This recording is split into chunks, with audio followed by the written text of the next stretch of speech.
کہ وہ غار کے اندر ہیں. اسما اگر تو نے جھوٹ بولا یاد رکھ تیرے نبی کی شریعت تیرے ہاتھ سے نکل جائے گی. اسما اپنے آپ کو کہتی ہے کہ اسما اگر جھوٹ بول دیا نا تو نبی کے حکم کی عدولی ہوگی, نبی علیہ السلام کی شریعت کا نقصان ہوگا, اسلام تیرے ہاتھ سے چھٹ جائے گا. اب پھر اسما اپنے آپ کو کہتی ہے اسما اگر تو سچ بولے گی نا, اگر تو پتہ بتا دے گی تو یہ ابھی سارے کے سارے نبی علیہ السلام کے پیچھے پہنچ جائیں گے, ان کو تکلیف پہنچائیں گے. اب اسما نے کیا کہا سنو. اسما اٹھ کے کھڑی ہو گئی. تاریخ نے ان کے لفظ جو ہیں وہ سنہری حروف میں درج کر دیے. اسما بنت ابو بکر رضی اللہ تعالیٰ عنہ کا کان پھٹ گیا تھا, زاروں قطار خون نکل رہا تھا.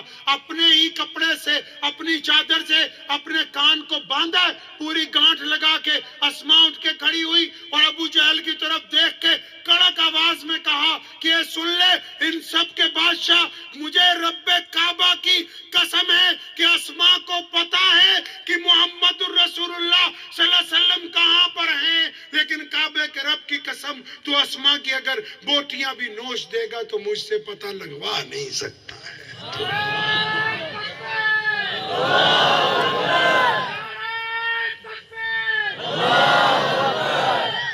اب اسما کہتی ہیں, اسما نے قیامت تک کے لوگوں کو یہ سمجھا دی بات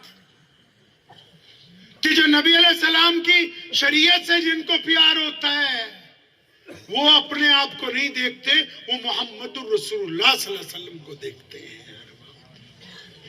مایوس لوٹے ابو جہل. اب ہم لوگ تو جو آج کل کے 2026 کے مسلمان ہیں بھائی, ہم تو جو بھی کام کرنا چاہتے ہیں اللہ معاف فرمائے آدھے سے 99% ہی ہم کہتے ہیں کہ بھئی اگر کسی کو آٹے کی تھیلی بھی دینی ہے تو ایک فوٹو کھینچ کے تو فیس بک پہ آنی چاہیے. اب اسما رضی اللہ عنہ نے مار کھائی ہے.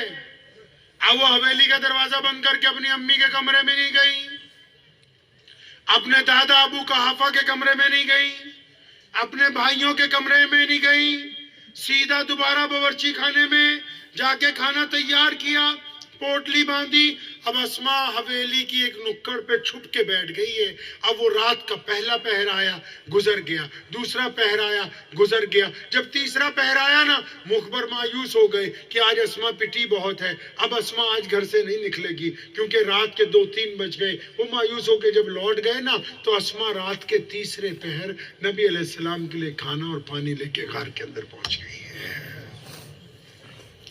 ابو بکر صدیق رضی اللہ عنہ نے جب اپنی بٹیا کو دیکھا نا کہ کپڑوں پہ خون ہے, کپڑے گرد آلودہ ہیں, سر پہ انہوں نے کپڑا باندھا ہوا ہے,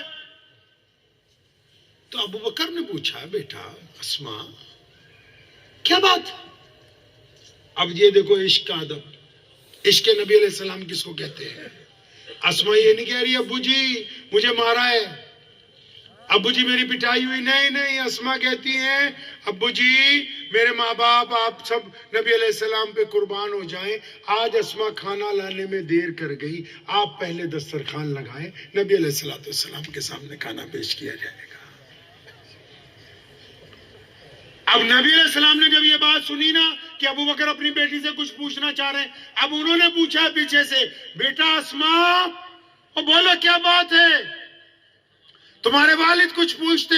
اب جب رحمت للعالمین کی رحمت والی آواز آئی نا تو اسما کے ضبط کے بندھن ٹوٹ گئے. اسما زاروں قطار رونے لگی اور اس نے کہا پیارے پیغمبر علیہ السلام کو یا رسول اللہ صلی اللہ علیہ وسلم آپ کا پتہ پوچھنے کے لیے آج ابو جہل نے بہت مارا, بڑی شدت کے ساتھ مارا, اور میں نے اللہ کے فضل سے اس کو یہ پتہ بتایا نہیں ہے. نبی علیہ السلام نے اپنی جھولی پھیلا دی تھی اللہ کے آگے. کبھی پڑھ لینا امام بخاری کو, صاحب طبقات کو, ابو داؤد کو, کبھی امام نسائی کو پڑھ لینا جا کے. صحابہ کے بارے میں نبی علیہ السلام فرماتے ہیں میں نے سب کا بدلہ لوٹایا ہے, جس نے اسلام پر احسان کیے سب کے بدلے لوٹا دیے سوائے ابو بکر کے. فرمایا کل قیامت کا دن ہوگا, میں اپنے رب کے حضور جب ہاتھ اٹھاؤں گا ابو بکر کو اور اس کے خاندان کی قربانیوں کا نعم البدل اس وقت دلواؤں گا, یہاں نہیں مل سکتا ہے. اب نبی علیہ السلام